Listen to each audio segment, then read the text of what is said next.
tayo po ay magpuri sa Panginoon sa umagang ito. Dahil tunay nga po napakasarap magpuri sa ating Diyos. Sige po, tayo po tayong lahat. Dahil siya po ay mabuti at tapat kailanpaman. Amen. Dakila kanyang pag-ibig na ating nararanasan sa ating buhay. Kaya sama-sama nating itong ihayag ngayong umaga. At sabihin natin, i-confess po natin na si Jesus ang ating buhay. Hallelujah! Hallelujah! Palakpakan po natin ating Diyos.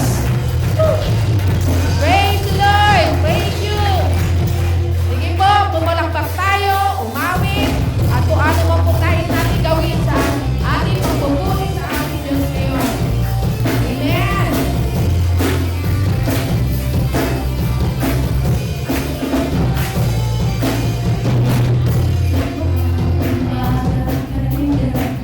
Simula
verse 1 sabi, purihin niyo ang Panginoon o magpasalamat kayo sa Panginoon sapagkat siya'y mabuti, sapagkat ang kanyang kagandahang loob ay magpakailanman. Mga kapatid, sa oras pong ito, habang inaawit natin ang awiting ito, isipin po natin lahat ng kabutihang naranasan natin sa Panginoon. At isipin din po natin sa mga kabutihang ito na ginagawa ng Diyos.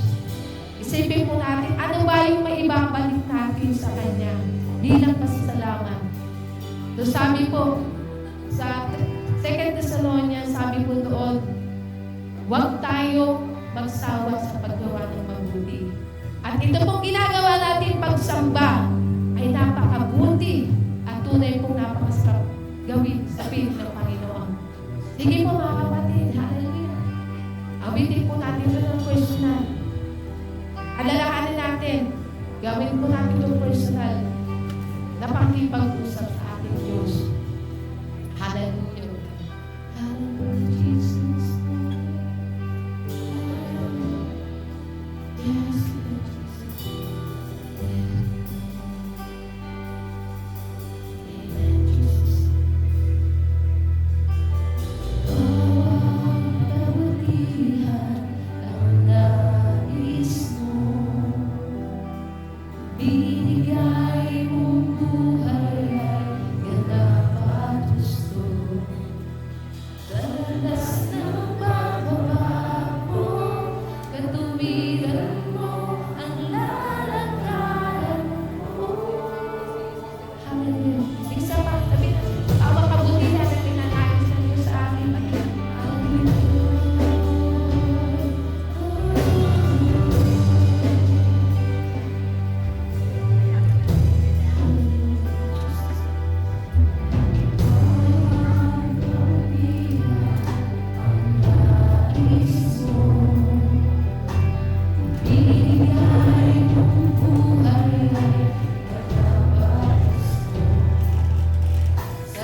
Panginoon, sa lahat ng aming ginagawa.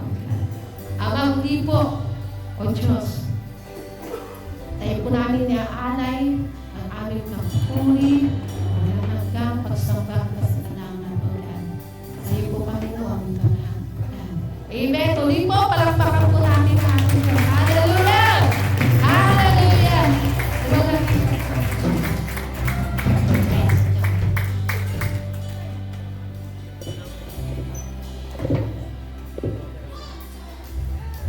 From the book of 2 Thessalonians chapter 3 verse 13 says, "And as for you, brothers and sisters, never tire of doing what is good." Brothers and sisters, let's continue to open our hearts and minds as we receive God's message for today through Pastor Jim.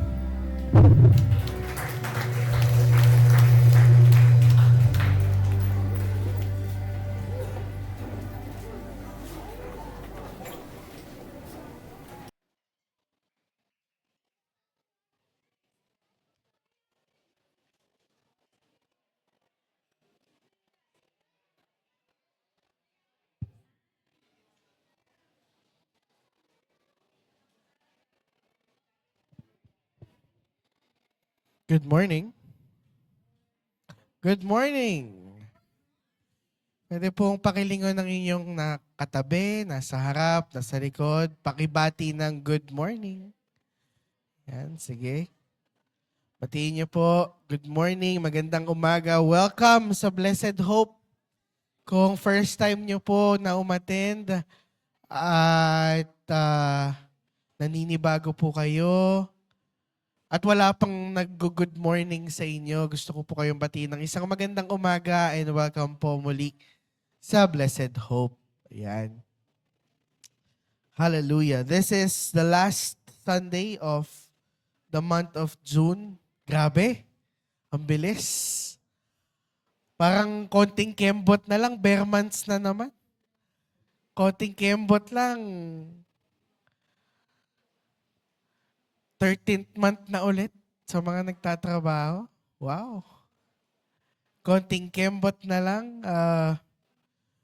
Oras na ulit para magbalot ng mga regalo. Malamig na ulit ang simoy ng hangin. Ewan ko po kung nilalamig na kayo. Sa bahay, medyo malamig-lamig na. Pero ano man po ang ating panahon, mabilis man yan o mabagal, kahit ano pang season po na dumating sa atin, isang bagay ang ating mapapatunayan, ang Diyos ay mabuti. Amen? Amen. We can testify po, no? Lahat tayo, we can all testify that God is good. Amen. And for this last topic for the month of June, ang title po nito ay pinamagatan nating Do Not Give Up. Sabi mo sa katabi mo, do not give up. Yan. Do not give up of what? Maraming dapat hindi tayo sumusuko. Hindi tayo dapat sumusuko sa buhay. Hindi tayo dapat sumusuko sa trabaho. Hindi tayo dapat sumusuko sa kalungkutan. At sa marami pang bagay, no? But this morning, there's a particular thing that I want us to not give up on doing. Okay? Kasi ito ay ilan sa mga bagay that we tend to give up into. Kasi napapagod tayo, nadi-discourage tayo. So, parang ayoko nang gawin na lang, pastor. Ayoko na lang po gawin. Gusto ko na lang huminto. Yan. But before that, bago po tayo dumako dyan, sandali po tayong manalangin. Ano po?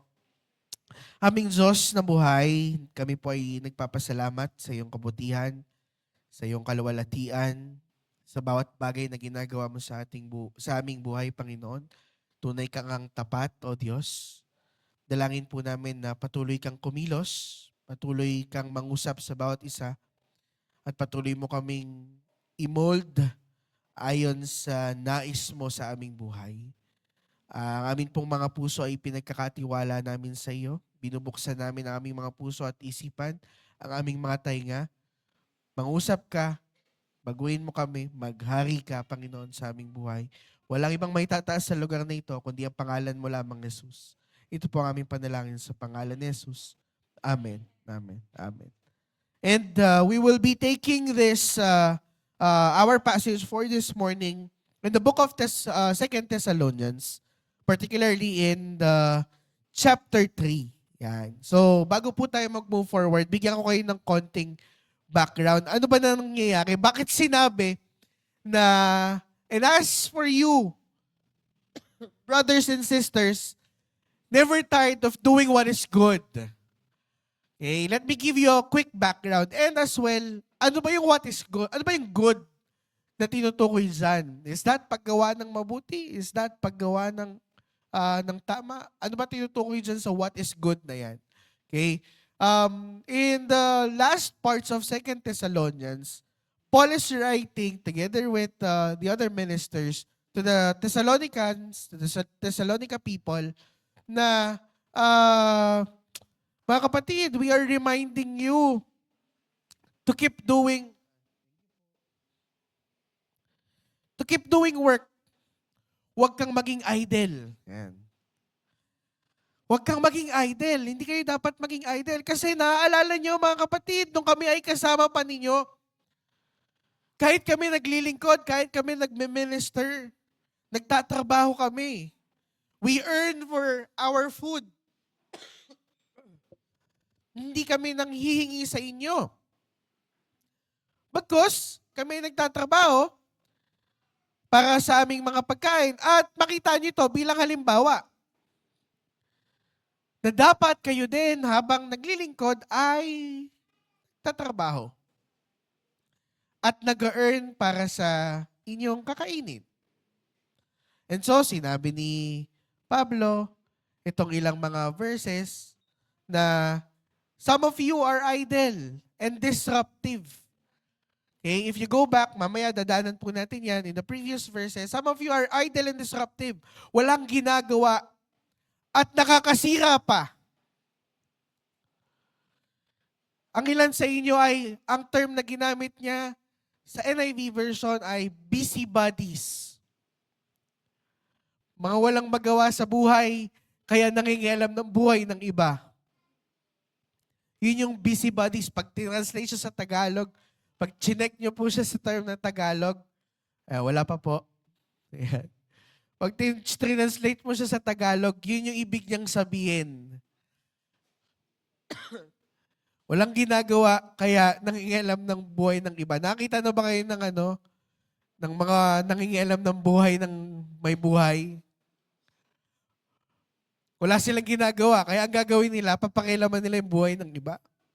Ganon. And it became disruptive sa church ng Thessalonians. Kaya kinall out niya na. After this, sinabi niya, and as for you, brothers and sisters, never tire of doing what is good. Because possibly, ang mga Thessalonians na nagtatrabaho para sa sarili nila, habang naglilingkod, ay nadi-discourage. Wag ko na lang kaya gawin to.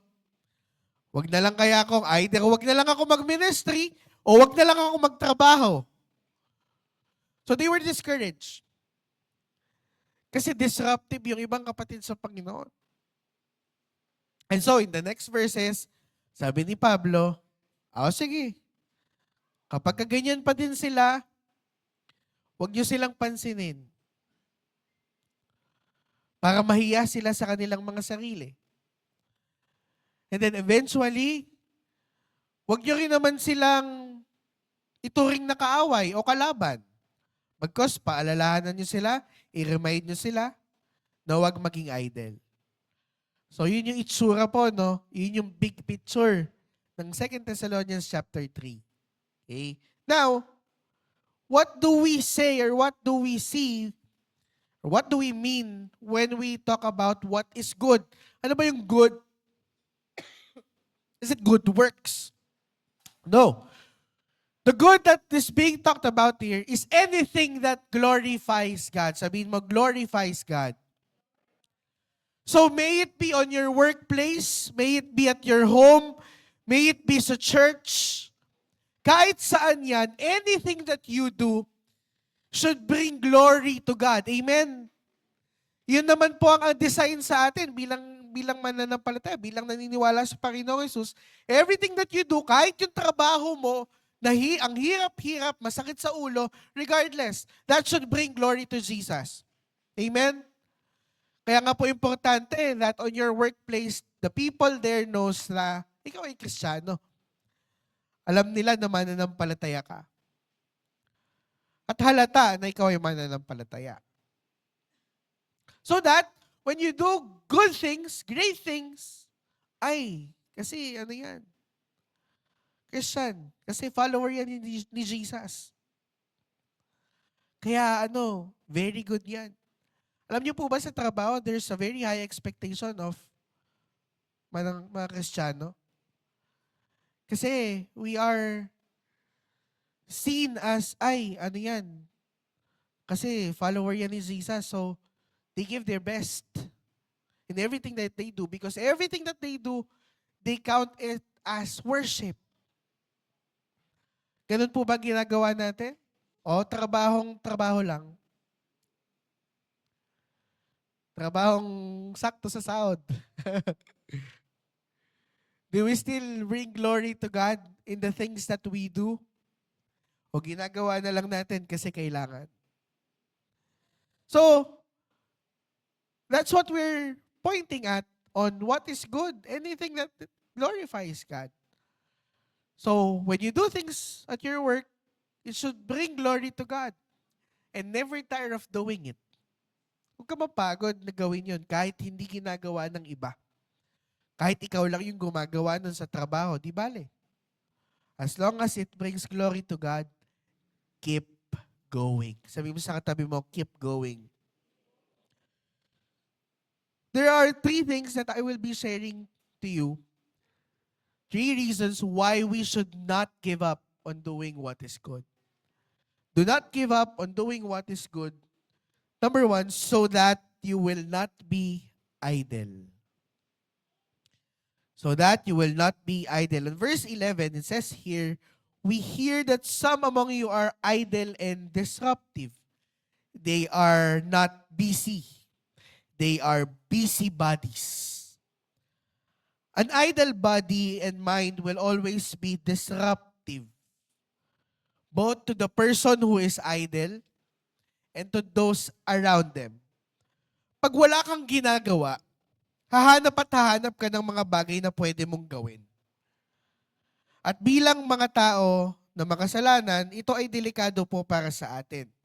Idleness is dangerous for us. Kasi ang isipan na idle, tahanan po yan ni Satanas. Walang laman eh. Hindi ka nag-iisip, hindi ka active. So, ngayon, si Satanas, kahit walang kapangyarihan over sa'yo, pipitikin niya yung isipan mo.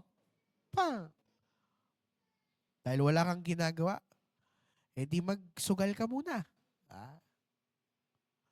Wala kang ginagawa, mag-inom ka muna kaya. Wala kang ginagawa, man-chicks ka kaya? Kasi idle eh. Nakuha niyo po? Walang iniisip, hindi ka active. So ngayon, si Satanas, wala akong power over sa'yo. Pero, ikaw, kalaban mo sarili mo. Ang gagawin ko sa'yo, lalagyan kita ng idea. Kapag hindi ka nag-iisip ng kahit anong bagay, lahat ng bagay na idle, tahanan po yan ni Satanas. Target niya yan. Wala siyang power over sa'yo. Pero remember, tayo po ang nagdedesisyon sa mga sarili natin. Tama? Tayo po ang nagpapasya. Ikaw pa rin yan, in the end. Kahit anong tukso sa'yo ni Satanas, kung hindi mo gagawin ng isang bagay, hindi ka magkakasala. Lagi ko po sinasabi sa mga kabataang lalaki, lagi po kasi sinasabi ng mga nakakatandang mga kalalakihan na kapag ang palay ay gumagalaw, ay lumalapit sa'yo, ay tukain mo, lumalapit yung palay. Ang sagot ko naman po doon ay, magtaka ka kung ang palay ay gumagalaw. Hindi naman yan gumagalaw, may sapi yan. Huwag mong tukain. Sa kayo nakakita ng palay na gumagalaw. Ang palay ay inaani, hindi yan lumalapit sa'yo. So huwag mong tukain. Kung may kabataan lalaki po kayo nakatabi, sabihin mo sa kanya, huwag mong tukain. May sanib yan. It's very dangerous. Idle mind is very dangerous, mga kapatid. Mas mataas ang chances na makahanap tayo ng mga bagay na unproductive kaysa sa mga bagay na productive. At ang masama pa po dyan, yung unproductive na pwede natin gawin ay maaaring maging disruptive sa buhay mo at sa buhay din ng mga taong nasa paligid mo. Halimbawa, kung ano yung ginamit na halimbawa din sa Thessalonians or ano yung problem nila sa Thessalonians. Sa Thessalonica, sorry. Halimbawa, ang chismisan. Ang chismis ay problem nila dito sa Thessalonica. Ang busybodies, ang pangingialam sa buhay ng iba, ay chismisan. Sino po ang mahilig makipag-chismisan? Siyempre, hindi tayo magtataas ng kamay. Siyempre, hindi tayo magtataas ng kamay. Pero masarap ang chismis. Diba? Yes! Napakasarap niyan. Masarap yan sa umaga, sa tanghali, sa gabi. Anytime. Masarap ang chismis. Alam niyo po kung bakit? Masarap po kasing makinig ng impormasyon. Yun naman po talaga yung totoo. Lalo na po tayong mga Pilipino, mahilig po kasi tayo sa kwento. Alam niyo po ba yun? Technically, ang Pilipino ay may likas na pagka-chismoso-chismosa. Bakit? Kasi mahilig tayo sa kwento. Mahilig tayo sa mga kwentuhan. Bakit napapasa-pasa yung mga iba't ibang kwento ng lugar ninyo, yung mga kwento ng lugar na to? Napapasa-pasa lahat yan kasi nga, sa kwento. Di ba? Hindi naman po masama talaga ang pakikipagkwentuhan. Just making sure na ang kwentuhan ay may kwenta. So, likas po yan sa atin. Masarap po ang chismis. Verified man yan o hindi, masarap ang kwentuhan.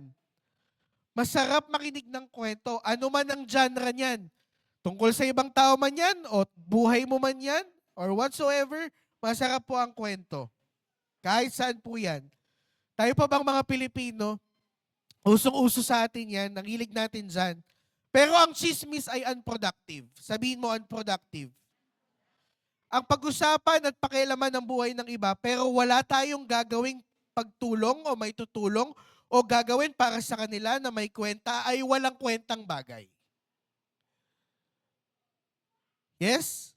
It's a waste of time. Why? You have an information pero wala ka namang gagawin para sa kanila. So what's the use of that information? Yes? Especially kapag hindi maganda yung impormasyon.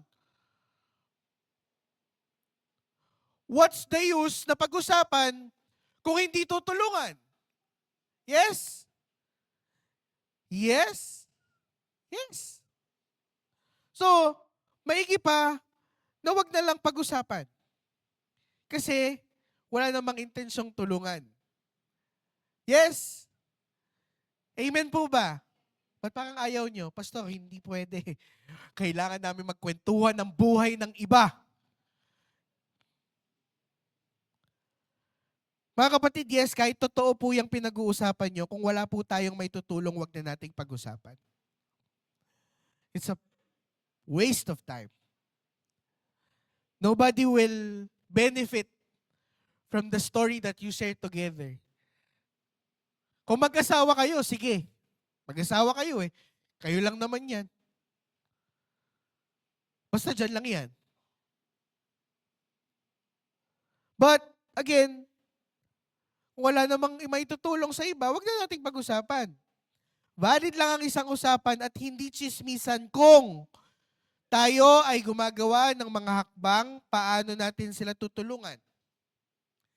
Kung hindi, huwag na tayong mag-usap. Iba na lang pag-usapan natin. Pag-usapan natin yung buhay nating dalawa. Amen? Amen. Lalo na po sa ating mga cell group. Ang cell group po ay hindi chismisan group, hindi po yan CG chismisan group, ha? CG cell group. Hindi chika group. Kung meron man pong pag-uusapan sa CG, walang iba kundi buhay yung nasa CG. Kasi yun yung importante. At yun yung dapat na pinag-uusapan po natin. Pero if there's a tendency na pag-usapan ng buhay ng iba, wag. Lalo kung wala sila. Lalo po kung wala sila. Kung wala tayong planong tuparin yung pagtulong na pinag-iisipan natin at pinag-uusapan natin, wag. Don't. Sa'yo sa katabi mo, don't. Sa passage natin, sabi ni Paul, hindi lang sila walang magawa. Naging disruptive sila sa church. Kasi dahil wala silang magawa, ang ginawa nila, pinakailaman nila yung buhay ng iba. Wala kaming magawa eh. Trabahuhin namin yung buhay nyo. It became disruptive. Kaya, kino-call out sila ni Pablo. Hoy, kumilos-kilos kayo. Kesa idle kayo at pinag-uusapan niyo yung buhay ng iba, magtrabaho na lang kayo. O kaya gumawa kayo ng ministry. Ang dami-daming gagawin.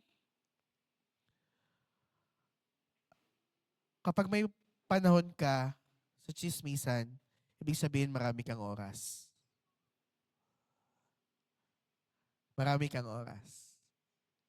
Kasi nakaka-chismis tayo. Nakakakwento tayo. E di madami tayong oras. Pero pag ikaw marami kang ginagawa para sa Diyos, para sa sarili mo, para sa pamilya mo, wala kang oras para sa chismisan. Di ka mahahagilap. Di ka mahahagilap para sa kwentuhan lang. Ganun talaga.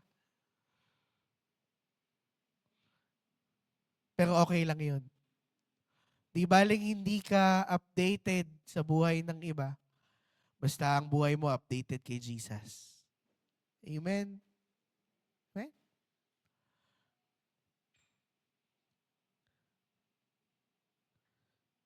Sa young adults, young professionals, isa po yan sa mga bagay na wino-workout po natin, ina-address po natin. No kwentuhan ng iba if no intention of helping. No. Huwag natin pag-usapan kung wala tayong intention na tulungan. Pag-uusapan natin, tutulungan naman natin, let's talk about it. Kasi tutulungan natin. We're dealing of that. And we give the best that we can to uphold to it. We started talking about people's lives and we started reaching out as well. May mga lumang young adults na inaabot po natin ulit ngayon. Kasi pinag-usapan sila. And we saw, and we felt the burden. So, i-reach out natin. Kasi nakita natin, hindi okay yung buhay nila ngayon. At kailangan din nila ang Panginoon tulad natin. So, let's reach out. So, yes, makikita niyo po yan in the long run. And please do pray for us. Please do pray for our young adults. As we try to reach out again to those people na hindi na po natin nakakasama, pero minsan nating nakasama. Inaabot po natin kahit mga bago din po. We try to reach out as much as we can. Kasi we talked about them. Let us not be idle and disruptive, mga kapatid. Sabi sa katabi mo, do not be idle. Let us not be idle and disruptive, but be active and do what God wants us to keep doing. Maghanap tayo ng gagawin sa kaharian ng Diyos. Ang daming gagawin. Ang daming trabaho. Sabi mo sa katabi mo, ang daming trabaho. Dandami ka mo. Magtanong po kayo sa inyong mga leader. Ako, ate, kuya, kapatid, ako kasi marami pa akong time. Ayoko na rin mag-chismis-chismis. Pwede mo ba akong i-ano sa ganitong ministry? O sa ganito, sa ganito. Let us involve ourselves. Make yourself busy sa kaharian ng Panginoon. Amen? Habang pinapalago yung buhay pananampalataya natin, let's be busy sa kaharian po ng Diyos. Mahirap maging idle kapag busy ka sa paggawa ng mga bagay na pinapagawa at gusto ng Diyos na gawin natin. Hindi ka magiging idle. When you step into God's work, you'll never be idle. Kasi alam mo, ang daming gagawin. May oras pa ba kayo para magkwentuhan? May oras pa ba tayo? Nauubos na yung oras natin. Parating na ang Panginoon. Ang dami pa sa pamilya natin, sa mga kaibigan natin na hindi nakakilala sa Kanya. At alam natin ang mangyayari kung hindi sila makakakilala sa Panginoong Hesus. Wala po yung margin of error. Ay baka naman pwedeng makasabit yan.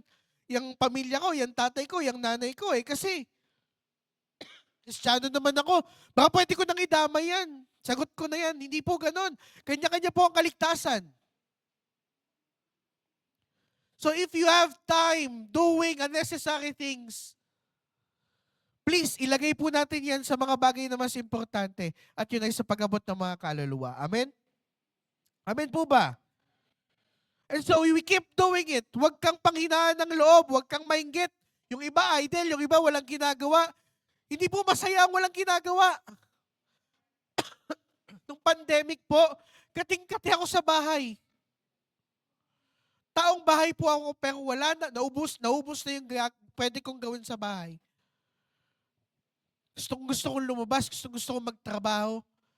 Kaya nung nagtrabaho po ako, wala na akong pakialam kung nakakapagod o hindi . Kasi naranasan ko yung walang ginagawa at ayoko ng walang ginagawa. Ayoko po.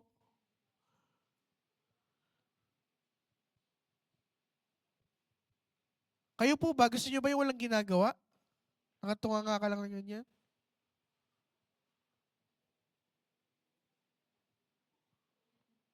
Hirap niyan, mga kapatid.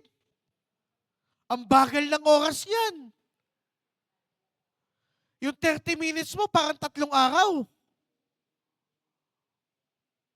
Look for something to do. Something productive. Yung itinunganga mo, kung nagbasa ka ng Bible, nakailang chapter ka. Yung itinunganga mo, kung pinuntahan mo yung pinsan mong hindi pa nakakilala sa Diyos. Kwentuhan mo lang, nakipagkwentuhan ka lang. Nilibre mo soft drinks. Baka naisa mo pa the next Sunday. You see, you find something to do. Huwag ka mainggit yung iba idle, yung iba walang ginagawa.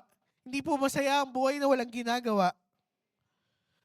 Be grateful that you have a lot of things to do that will bring glory to God. Mas worth it yan. Kaysa piliin mong maging idle at eventually tuluyan ka ng tumigil gawin ang mga bagay na dapat ginagawa mo. Huwag kang masanay na walang ginagawa. Walang development dyan, kapatid. Huwag kang masanay na walang ginagawa. So, sabihin mo yung katabi mo, kung pagod ka, sabihin mo sa katabi mo, kung pagod ka, okay lang yan. Mas magandang pagod ka kaysa puro kahikab. Nakikita na kayo nun? Puro hikab. Sa isang oras, 50 hikab ka na.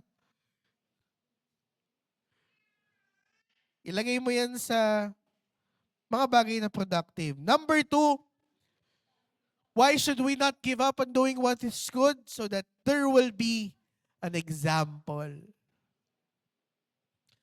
Verse 12, such people we commend and urge in the Lord Jesus Christ to settle down and earn the food they eat. Sometimes, church, people needs example of what they should do and things that they should not do. Minsan dapat may halimbawa. At maganda, kung magiging halimbawa ka na rin lang, magandang halimbawa ka. Papayag ka ba nun? Bad example ka? Sasabihin ng kapitbahay mo, uy, tingnan mo yan si ano, Kristiyano yan pero ang tamad-tamad. Ang pangit pakinggan. Kristiyano yan pero ang tamad-tamad. Ang pangit pakinggan.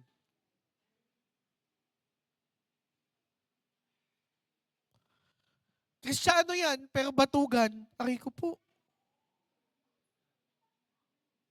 Ang pangit pakinggan.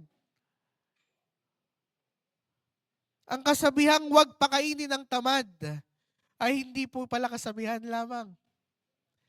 Sabi ni Pablo, ang tamad huwag pakainin. Tingnan mo yung katabi mo. Tanungin mo, tamad ka ba? Kung sumagot na tamad siya, ay wala kang karapatang kumain.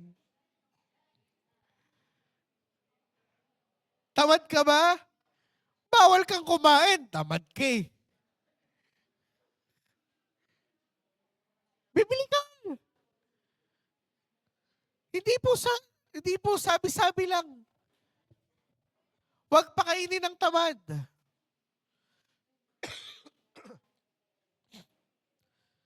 In the previous verses, Paul is reminding the Thessalonians kung paano hindi sila naging burden sa church.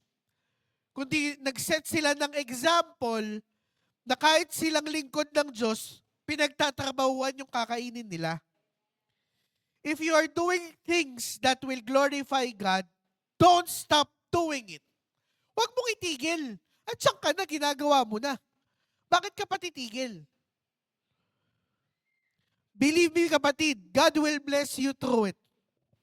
Magpapalay ka ng Diyos dyan. Kalooban niya yan eh. Nagbibigay ng glory sa kanya yan eh. E di pagpapalain ka niya dyan. Hindi yun ba, yung blessing ni Lord for that, hindi yan bayad. Hindi yan bayad ng Diyos sa mga bagay na ginagawa mo. Kundi talagang idinadagdag yan ng Diyos na pagpapala sa mga taong ginoglorify siya. It's a bonus. Dagdag. And with those blessing, kapatid, eat out of it. Yung pagpapala ng Diyos sa'yo, eat out of it. Enjoy it. Huwag kang mag-guilty na makita ng ibang tao na ini-enjoy mo yung pagpapala ng Diyos. Ang mga Pinoy kasi may ugali po tayong mahilig mang-guilt trip.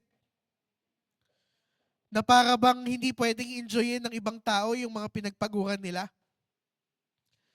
Ay, si ano, kumain sa ganito, hindi pa nga ganito ganyan, ganito ganyan.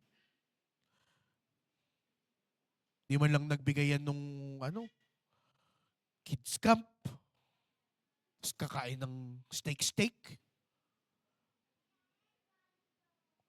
Hindi naman yan sa church. Tapos pupunta sa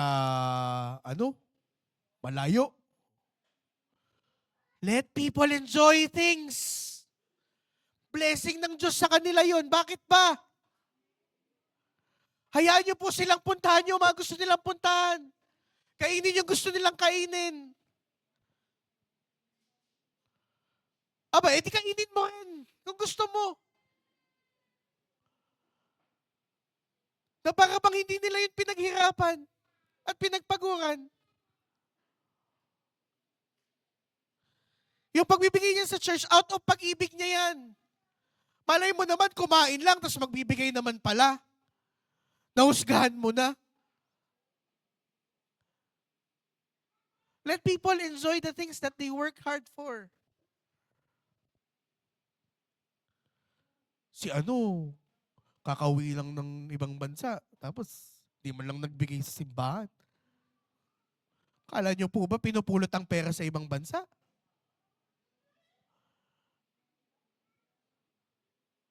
Kaya po yung mga cell group ko na nag-iibang bansa, pag nandito sila sa Pilipinas, sila nililibre ko ng kape. Kasi para hindi nila maramdaman na lagi na lang sila yung nanlilibre. Katontuhayan sila eh, kaya uwi ng uwi.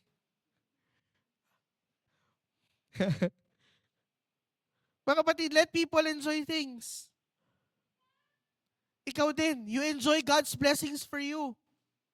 Enjoyin mo. Huwag kang, ay baka makita nila, ano ngayon? Blessing ng Diyos sa'yo yan eh. So go, enjoy. I-my day mo. I-share mo sa Facebook. I-reels mo. Lagyan mo ng tugtog. Thank you, Lord. Blessing ng Diyos sa'yo yan eh. Enjoy it. Yes. Amen? Let it be an example na para sa mga taong may kinikilusan, pinagpapala ng Diyos. Gusto mo pagpalain ka ng Diyos, hindi ka nagtatrabaho. Paano yun? Paano mo gusto ko nga ang pagpalain ng Diyos? Gusto mong i-bless ka ni Lord, pero tinatamad-tamaran mo sa trabaho. Paano ka i-bless ng Lord? Naintindihan po ba natin? Enjoyin mo yan. Let it be an example na pag patulog-tulog ka, patamad-tamad ka, wala talagang kakainin. Pero pag para sa mga taong nagsisipag at ginagawa ang lahat para papurihan ng Diyos at para rin sa kanilang mga sarili, binibless po yan ng Panginoon. Mga kapatid, walang itinanim na hindi aanihin. Wala po. Kaya kung hindi ka naman nagtanim, huwag kang mag-expect ng kahit anong ani. You who continuously doing the good things that glorifies God that you are doing will be an example sa mga taong idle, sa mga taong walang ginagawa. Personally, I'm working po 2 jobs. I start at 8 a.m. in the morning, I end at 12 midnight. Gusto ko ba yon? Ayoko. Hanggat maaari, gusto ko 8 to 5 lang. Mahal ang kuryente. Naramdaman niyo po ba yung kuryente? Ang sakit po, ano? Sakit eh. 2 times 2 siya. Mahal ang bilihin. So, I had to extend. It's not something that I like. It's not something that I want. Pero, it's something that we need to do. I do it kasi una, ayoko magutom. Ayoko magutom. Sino ba gusto magutom? Ayoko magutom, ayoko ring manghingi. Gusto ko itaguyod yung sarili kong pamilya. So, I do it. Wala pa po kaming anak niyan.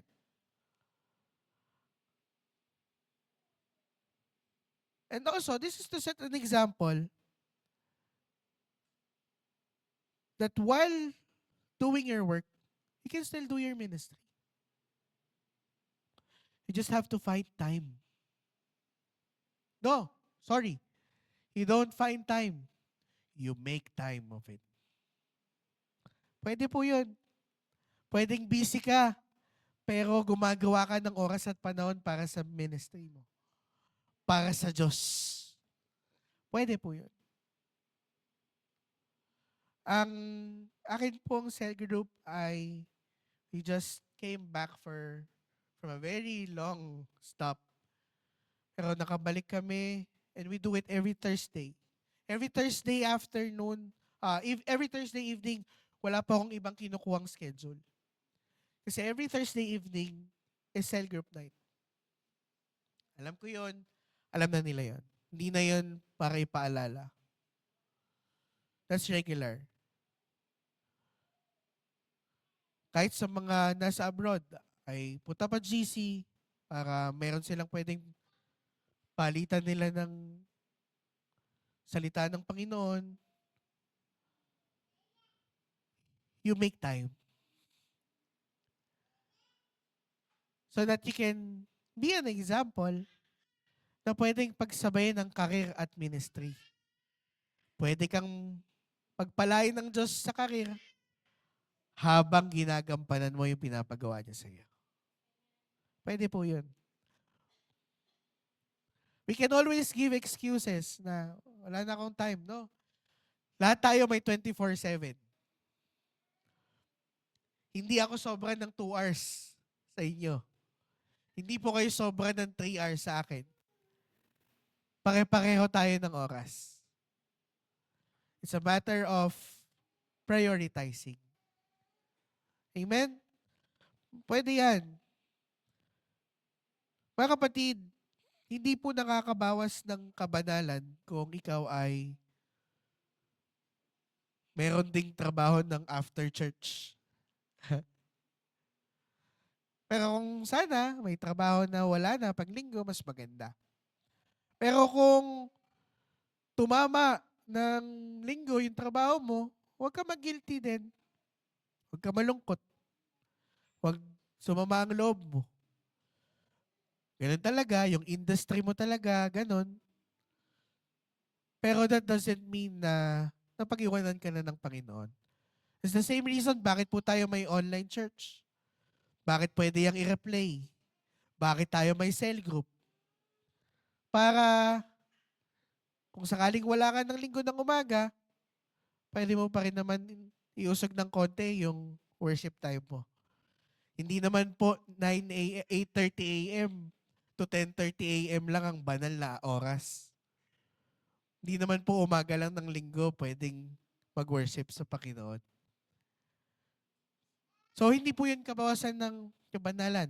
Hindi rin kabawasan sa professionalism mo kung ikaw ay walang pasok ng linggo. Okay lang din yun. Let's look at the lens of Jesus. His lens of grace. Para makita natin yung sitwasyon ng bawat isa.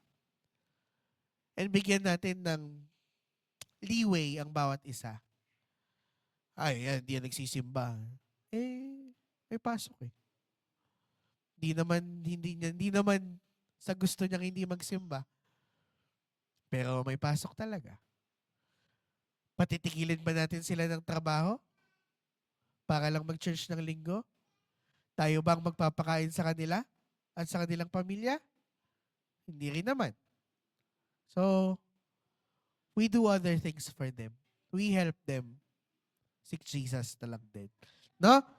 So, but the very thing is that, do not be idle. Sabi mo, do not be idle. Huwag ka maniwala sa kasinungalingan na wala ka ng ibang magagawa pa. Bata ka pa, matanda ka na, pag nakinig ka sa mga ganyan, wala ka na talagang magagawa. Ano ba talaga? Kailan ka makikilos? Pag matanda ka na, pag matanda ka na, sasabihin mo, matanda ka na. Pag bata ka pa, sasabihin mo, bata ka pa. Hindi ka pa pwede. Kailan? Kailan? Wala pong pinipiling edad ang paglilingkod. Huwag kang maging idle sa season mo. Kung nasa season ka na bata ka pa, huwag kang maging idle. Huwag kang maniwala na bata ka pa, wala ka pa magagawa. No, marami kang magagawa. Dami mong lakas, dami mong energy. Huwag kang rin maniniwala na matanda ka na, wala kang magagawa. Hindi po. Sa tuwing kinakamayan niyo po ako dyan, pagpapasok ko yung linggo, ang puso ko po, natutuwa. Ay, yung mga medyo matatanda na sa amin, kinakamayan ako.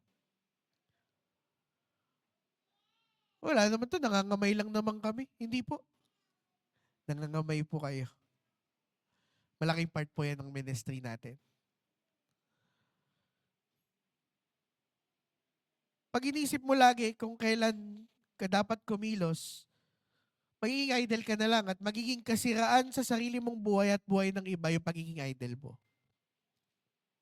So, you listen to what God tells you and do what glorifies Him. You glorify God as we worship here. You glorify God in your workplace. You glorify God on your campus. You glorify God at home. You do what is good, and what is good are the things that glorifies God. Amen? Amen. Last but not the least, number 3, so that others may be corrected.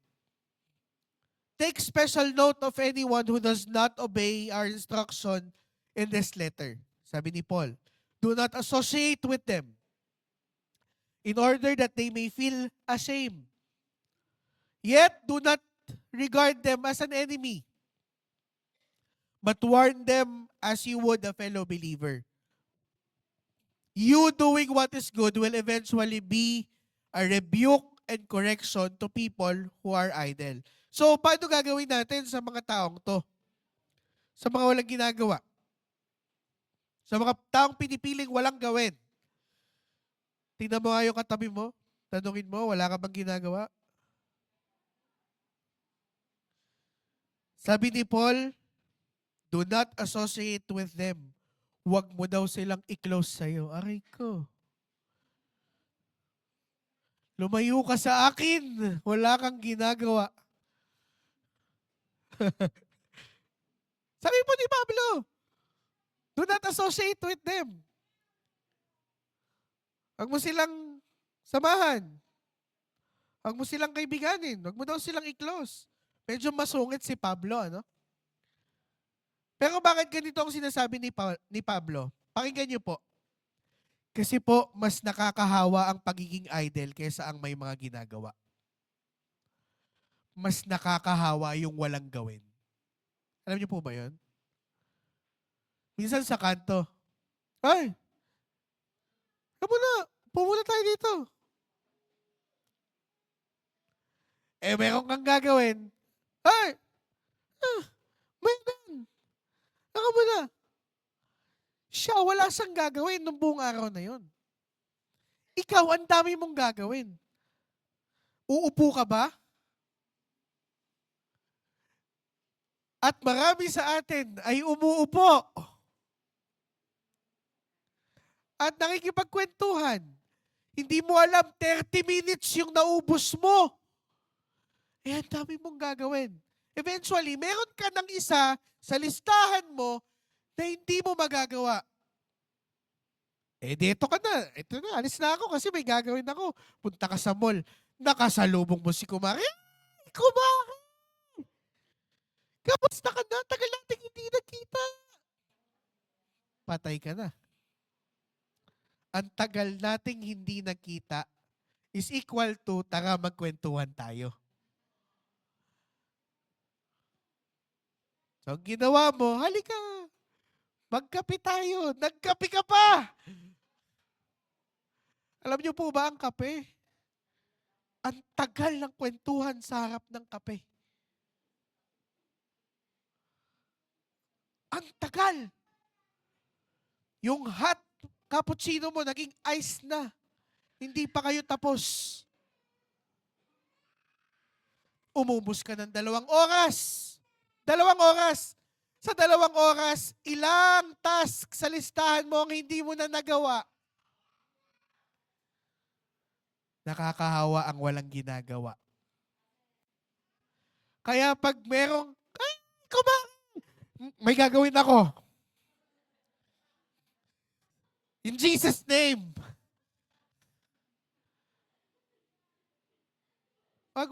Wag sumama. Pakangawa nyo na. Para matapos nyo yung gagawin nyo. Para matapos nyo yung gagawin po ninyo. Kaya mga kapatid, totoo po ito.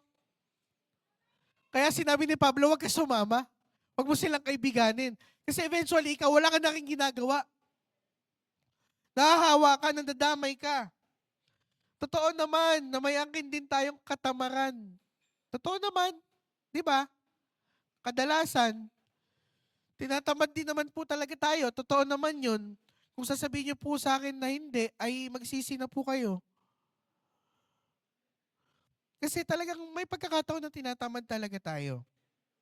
Sabi mo sa katabi mo, tingnan mo yung katabi mo. Oh. Sabi mo, buti na lang, masipag ka. Mga kapatid, hindi naman po doon natapos yung sinabi ni Pablo. Sabi niya, wag niyong kaibiganin, wag niyong tropahin. Pero wag niyo din namang ituring na kaaway. Hindi naman po yan kalaban. Pariseo yarn. Perfect yarn. Huwag mo naman awayin. But then, atin po silang paalalahanan. Kapatid, 2 oras ka na dito. Nung lumabas ako para magkasikaso ng ganito, andito ka. Pagbalik ko, andito ka pa rin. Ilan na poste na bilang mo? Ilang jeep ang dumaan sa'yo? Let us remind them. Huwag po tayo matakot mag-iway. Kapatid, meron akong mga nakikitang mga job application. Pwede mo tong pasahan. Uy, gusto mo pa pag-aral pa? Tuloy mo yung pag-aral po. Wala ka bang ginagawa dito? Sure ako, marami sa bahay nyo. Hindi po tayo maubusan ng gagawin. Alam ng mga nanay yan. Di ba po? Hindi po naubos ang gagawin sa bahay. Hindi po naubos ang gagawin. Mga kapatid, let it be a request that we remind each other every time that we might be idle. Na, uy, marami ka namang ginagawa noon para sa Panginoon. Bakit naging idle ka na? What? Do not give up on doing what is good. Do not give up on doing what is good. Mga kapatid, kasi po, kasama po yan sa kabuuan ng church natin. Okay? Hindi po natin yan maialis. Na-remind ng bawat isa na huwag tumigil sa paggawa ng mga mabubuting bagay na magdadala ng kalwalatian sa Panginoon. Ako po, I personally enjoy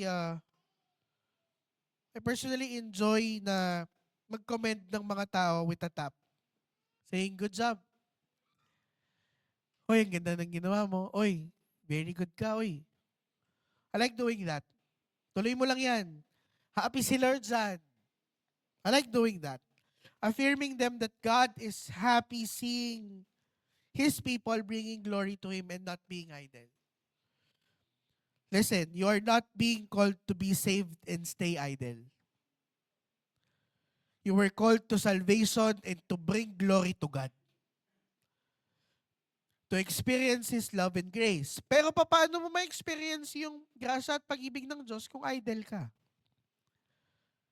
So, move forward. Sabi mo sa katabi mo, move forward. Don't stop doing what is good. The good that glorifies the Father. This is where I will end. Listen, it might be tiring to keep doing what is good when everyone around you seems to be idle. Idle sila. So, ano ba?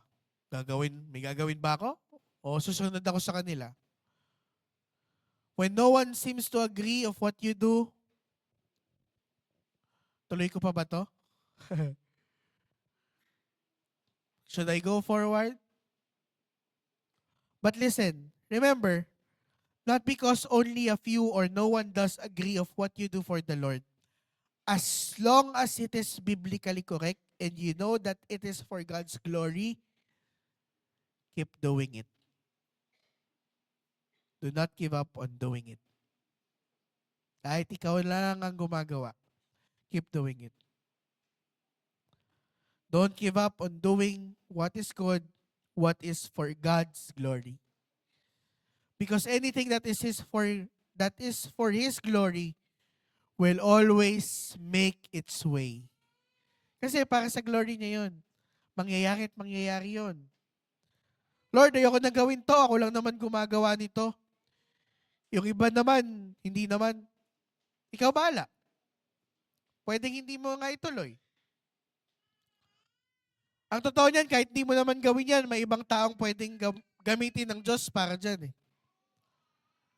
Kahit hindi ikaw, ayaw mong gawin, o edi wag. Wag mong gawin.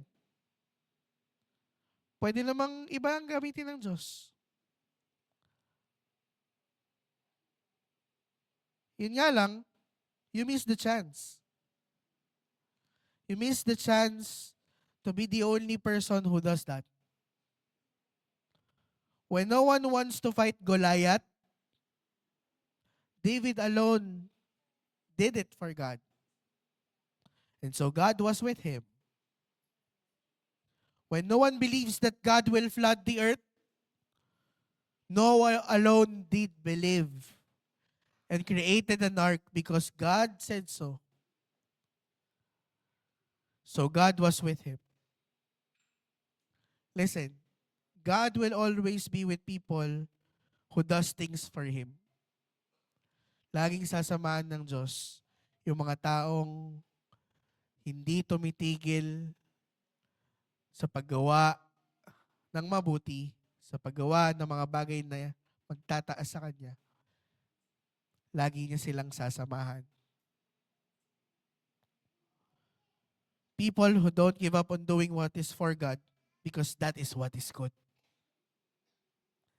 So brothers and sisters, keep doing what is good, what is for the glory of God. Tayo po tayo lahat.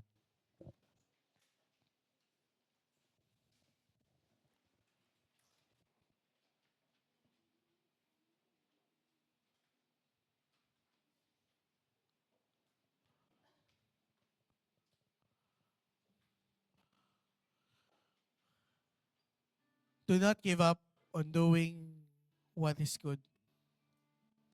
Do not give up on doing what glorifies God.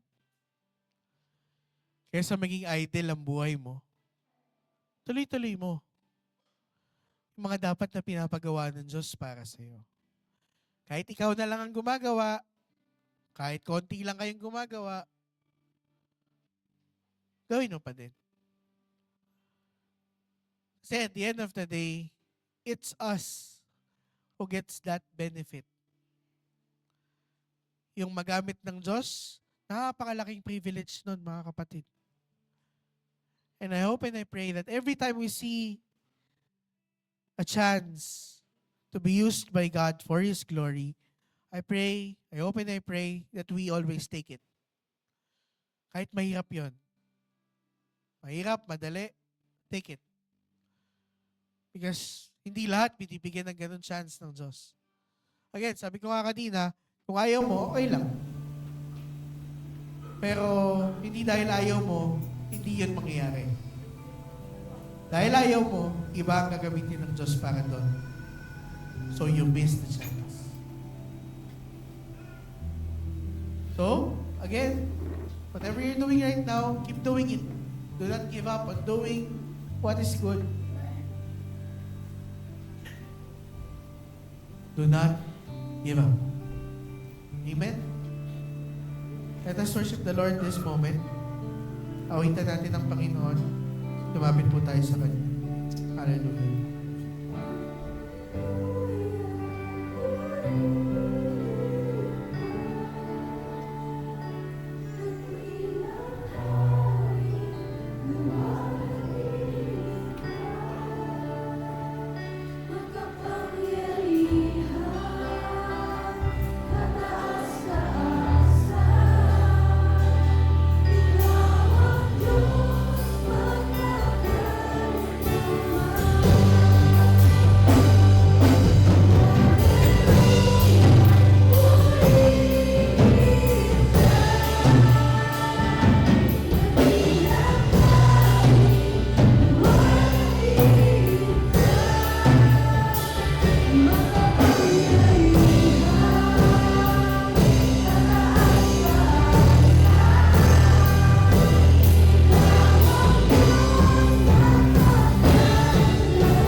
ang maghari ka sa aming mga buhay.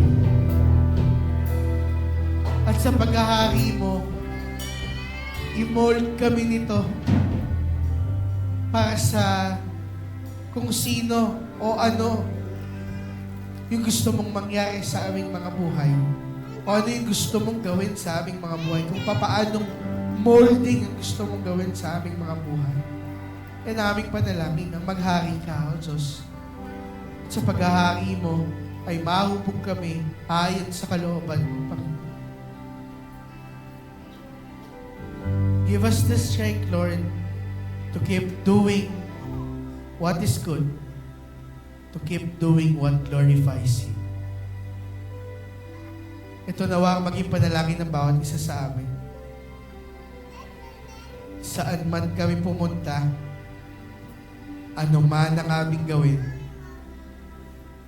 gawin namin ang lahat ng ito para sa kaluwalhatian mo. Hallelujah. Hallelujah. Salamat po, Panginoon. Salamat, O Diyos, din sa paalala na hindi kami dapat maging idle. Na dapat hindi kami tumitigil na gawin yung mga bagay na gusto mong ginagawa namin. Or else, maraming bagay kaming mamimiss out. Or eventually, maging disruptive kami sa aming mga sarili o sa kapwa namin. Kaya, tulad ng sinabi namin kanina, maghari ka sa aming buhay. Hallelujah. Hallelujah. Salamat po. Tanggapin mo ang pagpapala, buwan sa Ama, na lumikha ng langit at lupa, na inihanda ang lahat ng ito para sa atin.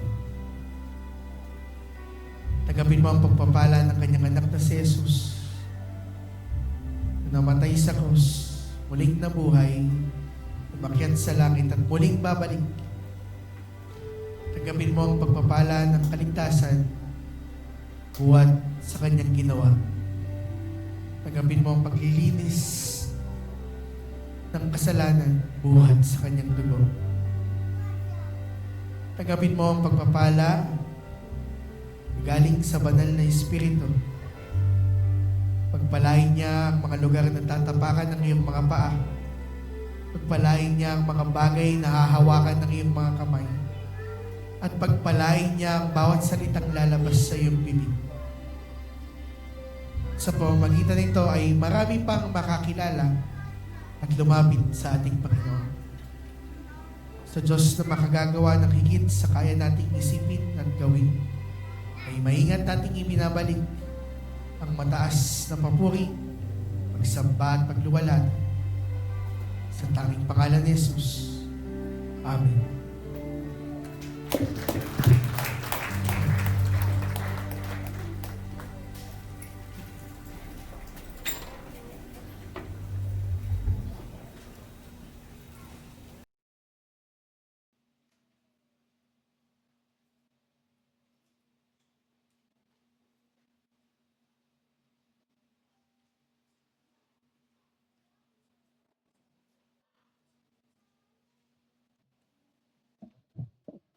Dumako tayo. Dumako tayo sa pagbibigay. Ang pagbibigay ng ikapo, tithes, at handog ay hindi lamang pagsunod sa utos, kundi isang pagpapahayag ng pagmamahal, katapatan at pagsasalamat sa Diyos. Ito ay pagkikilala na ang lahat ng ating tinanggap ay nagmumula sa Kanya. Ang bawat ikapo at handog, ipinakikita natin ang tiwala na ang Diyos ang ating tagapaglaan at katuwang sa pagpalaganap ng Kanyang gawain. Magbigay ng may kagalakan at kusang loob. Dahil ang masayang nagbibigay ang minamahal ng Diyos. Tayo po ay manalangin. Panginoong Diyos, maraming salamat sa pag-iingat sa araw-araw. kalakasan ng katawan at mga pagpapala. Maraming salamat na kung ano meron kami, ito ay galing sa inyo.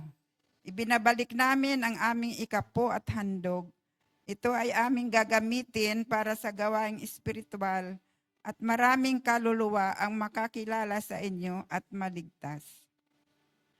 Pagpalain niyo po ang aming mga handog at ang mga naghahandog. Ito pong aming dalangin sa makapangyarang pangalan ng aming Panginoong Hesus. Amen. Po. Tayo po ay dito dumaan.